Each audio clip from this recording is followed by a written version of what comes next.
Ferreira agora para falar de economia, Jéssica. Vamos falar de economia porque o governo federal vai reduzir em 25% o IPI, o Imposto sobre Produtos Industrializados. O anúncio foi feito ontem pelo ministro da Economia, Paulo Guedes. Ele também afirmou que o governo estuda liberar o saque do FGTS, o Fundo de Garantia por Tempo de Serviço, para a população quitar dívidas. Nós vamos então falar sobre esses assuntos a partir de agora com o advogado tributarista e também economista, Dr. Danilo Orcida. Dr. Danilo, bom dia, bem-vindo aqui ao Sinal Aberto. Bom dia, Jéssica, bom dia, Rubens, bom dia, Kleber, e um bom dia especial aos ouvintes da Rádio Sagres. Doutor Danilo, vamos começar então para falar sobre o IPI, né? O ministro da Economia anunciou um corte de 25%, mas o setor esperava uma redução, um corte de 50% ou até mesmo a extinção, né, desse imposto. Quais são assim, as limitações do governo relacionadas a esse tema para que então o setor, né, da indústria seja então contemplado então, com a extinção ou com a redução ainda maior do IPI? Olha, acredito que essa fala do ministro foi muito mais um sinal para o mercado, até contextualizando em que momento essa fala foi feita, foi numa palestra voltada ao mercado financeiro, mas foi muito mais um sinal no sentido de que, da parte do governo, há a intenção de se redesenhar, de se reduzir carga tributária, do que o anúncio de uma medida efetiva. Por que digo isso? É importante notarmos que o IPI, Imposto sobre Produtos Industrializados, ele incide de uma forma proporcional ao produto. Então, nós temos alíquotas que vai de 3% a 30%. Então, ele sinalizou uma redução de 25%, mas não disse, não há um apontamento em quais setores esta desoneração acontecerá. E eu chamo a atenção a dois pontos que entendo necessários para a viabilização deste anúncio ou dessa medida de redução. Primeiro, é preciso que se adote medidas de compensação, em razão da Lei de Responsabilidade Fiscal. Toda renúncia de receita, ela precisa vir acompanhada de medidas de compensação, sob pena de se configurar um ato de responsabilidade fiscal. E o segundo ponto que eu chamo a atenção é que nós temos no Brasil 3 propostas de reforma tributária. Uma de iniciativa do Congresso Nacional, iniciativa do deputado Baleia Rossi, temos uma de iniciativa do Senado e uma proposta de iniciativa do próprio governo federal, através do Ministério da Economia, Poder Executivo. E note que em todas essas 3 propostas de reforma, fala-se na extinção ou na unificação de determinados tributos, dentre eles o IPI. Na proposta de iniciativa da Câmara dos Deputados, o IPI será unificado com PIS, COFINS, ICMS e Imposto sobre Serviços, ISS. Lembrando que ICMS e ISS são tributos, um estadual, outro municipal. A outra proposta de iniciativa do Senado fala do tal do IVA dual. De igual forma, o IVA dual representa a unificação do IPI com PIS e COFINS, ou seja, de certo modo, o IPI é um tributo que, caso prospere as propostas de reforma tributária, ele será unificado ou extinto, de certo modo, ele será fundido em relação a outros tributos existentes no Brasil. Então, citando esse aspecto e citando que temos aí em paralelo a possibilidade, inclusive, de se redesenhar a fórmula de cobrança da tributação em relação à indústria, é que entendo que qualquer alteração realizada em relação ao IPI pode ser que se transforme em letra morta daqui a um tempo, já que, caso prospere a reforma tributária, isso poderá se transformar em uma norma obsoleta. Danilo, bom dia, obrigado pelo contato com a gente aqui, pela entrevista. Rubens Salomão falando, estamos conversando aqui com o advogado, o economista Danilo Orcida.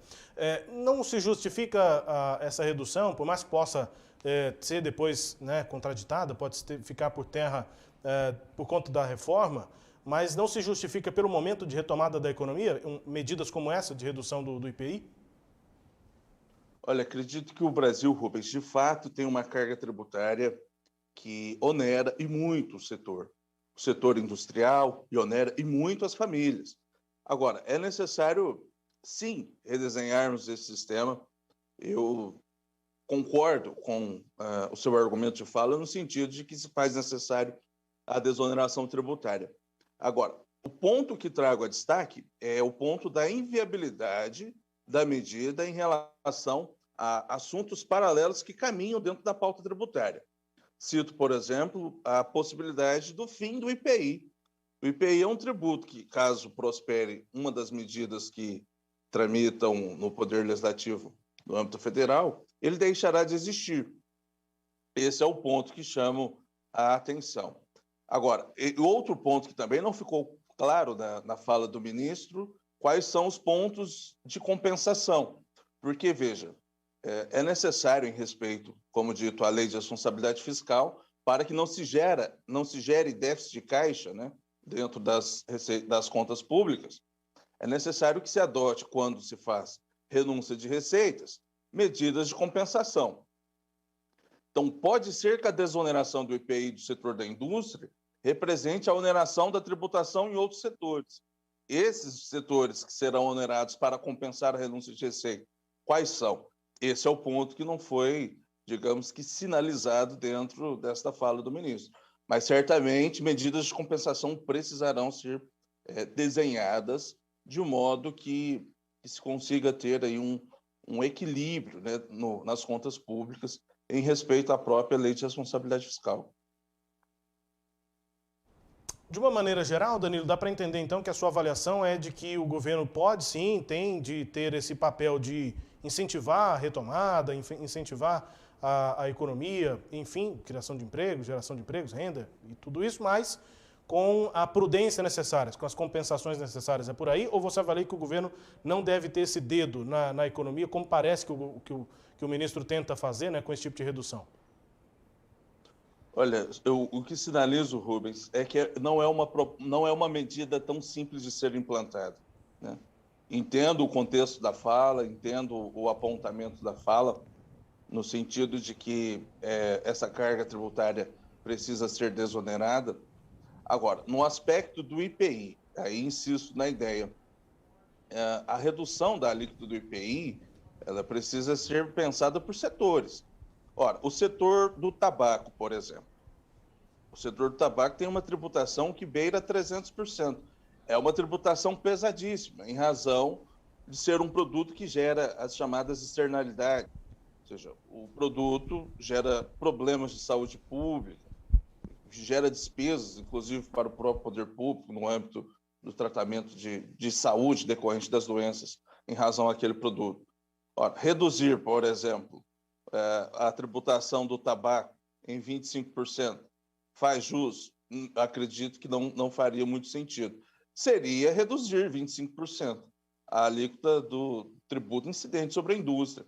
Então, eu entendo que a fala do ministro ela foi genérica, sem apontar os devidos caminhos. Há muitas pedras nesse caminho, né? Não é uma medida de simples implantação, não é uma medida a ser implantada em curto prazo, dificilmente será implantada em curto prazo, em razão da lei de responsabilidade fiscal. E digo mais, se prosperar a reforma tributária que está em pauta, que está retomando a pauta da discussão legislativa, esse assunto vira-se uma letra de lei natimorta, já que o IPI vai acabar, né? Se implantarmos o IVA, o Imposto sobre Valor Agregado, a figura do IPI deixará de existir nos moldes que atualmente ele existe e é cobrado. Então, é nesse contexto que cito. Acredito que há um desalinho na medida apontada e a reforma tributária, que é um assunto que corre em paralelo, né? Veja, caso as reformas, algumas dessas reformas, lembrando que no Brasil temos 3 propostas que caminham cada um num sentido, mas todas passam pela extinção do IPI. Melhor dizendo, pela unificação do IPI com outros tributos indiretos. O IVA será, de uma forma simples, a unificação do ICMS, do próprio IPI, PIS e COFINS. Esses 4 tributos passarão a agregar um tributo único, chamado Imposto sobre Valor Agregado. Esta é uma das propostas da reforma tributária. E acredito que, prosperando, certamente o IVA, nos moldes em que hoje ele é cobrado das indústrias, ele simplesmente deixará de existir, já que estamos falando da implantação de de um outro tributo, de um outro sistema de cobrança. Nesse momento, o Rubens, aí encerro dizendo que entendo muito oportuno. A reforma tributária, por exemplo, é um espaço em que precisamos discutir esses temas e desenhar caminhos para a desoneração tributária. Por que não pensarmos esse caminho através do IVA como um caminho para a desoneração tributária? Só tô imaginando aqui que dificilmente no ano eleitoral a reforma saia, Danilo. Pois é, e temos ainda essa grande questão, né? Eu me apegando aqui a um dito popular, há um ditado popular que diz que quando o filho é bonito, todo mundo quer ser o pai. Essa é a realidade da reforma tributária no Brasil. O Ministério da Economia quer ser o par da reforma, o Congresso, a Câmara dos Deputados tem lá a sua proposta, a sua iniciativa, e o Senado também criou um projeto, cada uma caminhando dentro das respectivas casas legislativas, cada proposta caminhando de forma não consensual em muitos temas, e, enfim, de certo modo, não, cachorro sem dono, como diz o ditado, morre de fome. Não temos uma unificação, uma proposta que reúna, que seja consensual e que discuta com profundidade, de fato, a tributação no Brasil. Eu vejo que essas três reformas, essas três medidas, todas as três, embora sejam consensuais em um ponto, que é a simplificação do sistema da tributação e a desoneração tributária, agora, é fato que não há consenso e que essas pautas foram engavetadas. Elas foram engavetadas, tiveram iniciativas, como dito, de casas legislativas diferentes, mas, de certo modo, ainda não se chegou a um consenso. E o que falta é buscar esse consenso, um texto que reúna condições de ser aprovado e que reúna condições de implantar o que se precisa, que é, de fato, a desoneração e a simplificação do sistema. Vejo que a unificação dos tributos, Rubens, é um caminho não só para a desoneração, mas também para a simplificação. A reunião de tributos indiretos, como é o caso da reunião do IPI, PIS, COFINS, ICMS e Imposto sobre Serviços, em um único tributo, talvez seja um caminho inteligente que gere menos complexidade e um menor volume de obrigações para o empresário, que se vê muitas vezes obrigado a um volume muito grande de obrigações tributárias. Danilo Orcida, economista, advogado tributarista, conosco aqui no Sagres Sinal Aberto amanhã, também acionando aqui o Kleber Ferreira. De fazer minha última pergunta aqui, Kleber, e aí na sequência da próxima resposta do Danilo, você já faz as suas questões, mas é sobre esse outro assunto que também está aqui nesse textinho aqui embaixo, falando sobre redução das taxas de IPI, Imposto sobre Produtos Industrializados, mas também a possibilidade de liberação de saque do FGTS para o pessoal pagar dívidas. Parece um lugar comum, né, Danilo? Liberação desse recurso e é mais uma vez considerada aí pelo governo federal a liberação do FGTS. É uma medida que tem impacto, na sua visão é positiva no cenário econômico atual? E aí depois da sua conclusão o Kleber faz as questões dele. Certamente vejo com bons olhos. Nesse aspecto, trago 2 pontos a destaque. Primeiro, o FGTS é um dinheiro, é um direito do trabalhador. Não faz muito senso, não faz muito sentido você obrigá-lo a manter esse dinheiro naquela conta FGTS. E também não faz muito senso nós pensarmos que a Caixa Econômica, que é um banco público, administrar esse recurso trilhardário e praticar taxas de juros maiores que os bancos privados. Ora, a ideia, o desenho que tivemos, né, quando a Caixa Econômica foi criada, era que, na condição de banco público, fosse um instrumento de desoneração para o financiamento, em especial o financiamento habitacional.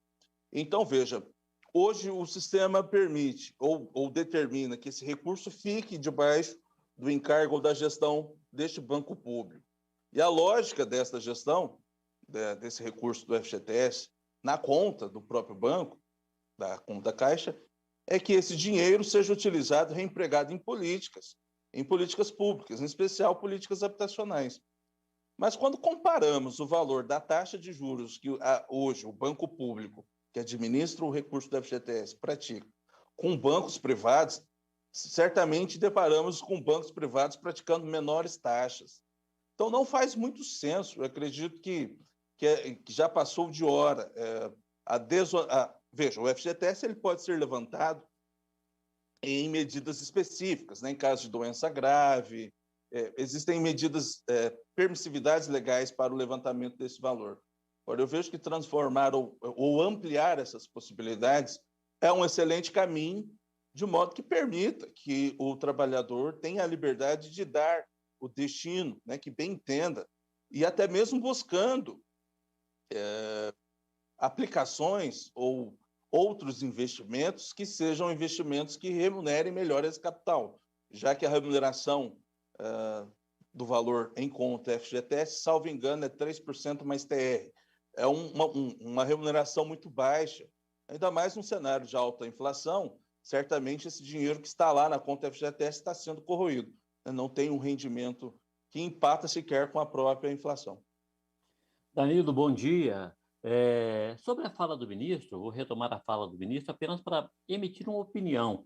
Acho que o ministro jogou muito mais para a torcida do que com algum tipo de conteúdo que verdadeiramente provoque uma mudança na carga tributária sobre os produtos industrializados do Brasil. Uma fala que foi abstrata, que não deu consistência a nada e não fez compromisso algum. Na verdade, ele falou uma palavra bonita para passar o mel na boca da plateia que estava ali naquele momento. Aliás, Paulo Guedes é mestre em fazer isso. Não sei se você concorda.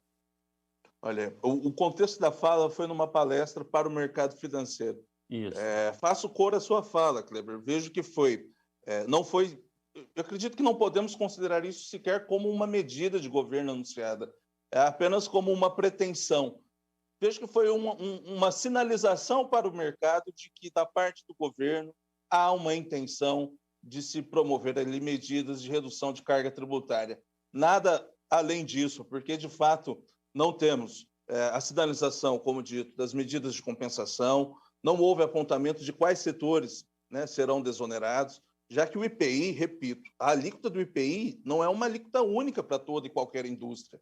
Existem indústrias que são mais essenciais para a economia, que incorrem numa alíquota mínima de 3%.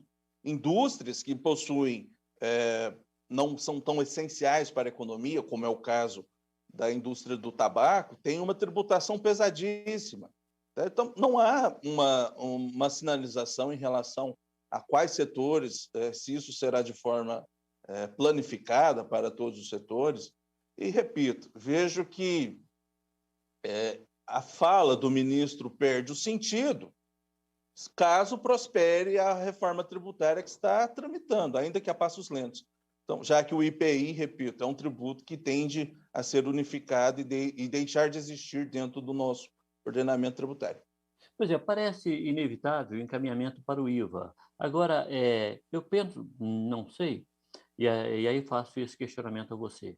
Eu penso que qualquer reforma tributária no Brasil começa com um novo debate sobre a lei de responsabilidade fiscal. Não vai haver desoneração de tributação alguma sem perda de receita.